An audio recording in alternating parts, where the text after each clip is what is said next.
এই sailors calm নাকি quiet কোনটা ইউজ করব? calm হচ্ছে গিয়ে peaceful and not excited, অন্যদিকে quiet হচ্ছে গিয়ে not making noise. সো সহজ বাংলা যদি আমরা দেখি, calm হচ্ছে গিয়ে শান্ত, এটা মনের ক্ষেত্রে বোঝায়। আর quiet হচ্ছে গিয়ে নীরব, এটা হচ্ছে গিয়ে শব্দের ক্ষেত্রে। সো যখন নয়েজ রিলেটেড কিছু আসবে, যে কম নয়েজ না বেশি নয়েজ নাকি একদমই নিঃশব্দ, তো আমরা কোয়াইট ইউজ করবো। calm হচ্ছে গিয়ে শান্ত, মনের ক্ষেত্রে সাধারণত আমরা ইউজ করে থাকি। যদি আমরা এক্সাম্পল দেখি, স্টে calm ডিউরিং ইমার্জেন্সি, তাহলে যখন এমার্জেন্সি সিচুয়েশন আসবে তখন আমাদেরকে মনকে শান্ত রাখতে হবে, এই জন্য আমরা calm কথা ইউজ করা হয়েছে।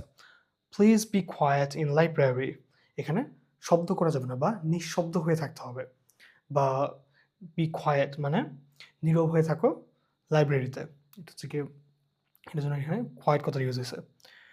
নেক্সট যদি আমরা দেখি, the sea was calm and quiet, তাহলে সমুদ্র কীরকম হয়, সমুদ্রে একটা গর্জন শোনা যায় এবং সমুদ্র অনেক সময় উত্তাল হয়ে যায়। সো এটার ঠিক একদম বিপরীত হচ্ছে গিয়ে calm অ্যান্ড কোয়াইট, তার মানে উত্তাল ঢেউ নাই, একদম শান্ত হয়ে আছে, নিষ্প্রভ যেরকম বলা যায়। অন্যদিকে কোয়াইট বলতে শব্দ হচ্ছে না, সমুদ্রে একটা গর্জন থাকে, ওই গর্জনটাও হচ্ছে না, এবং উত্তাল যে একটা ঢেউ থাকে সেটাও থাকতেছে না। এখানে আমাদের calm অ্যান্ড কোয়াইট কথাটা ইউজ করা হয়েছে। সো আমরা দেখে ফেললাম কিভাবে আমরা calm অ্যান্ড কোয়াইট এর ইউজ করতে পারি। Follow for more.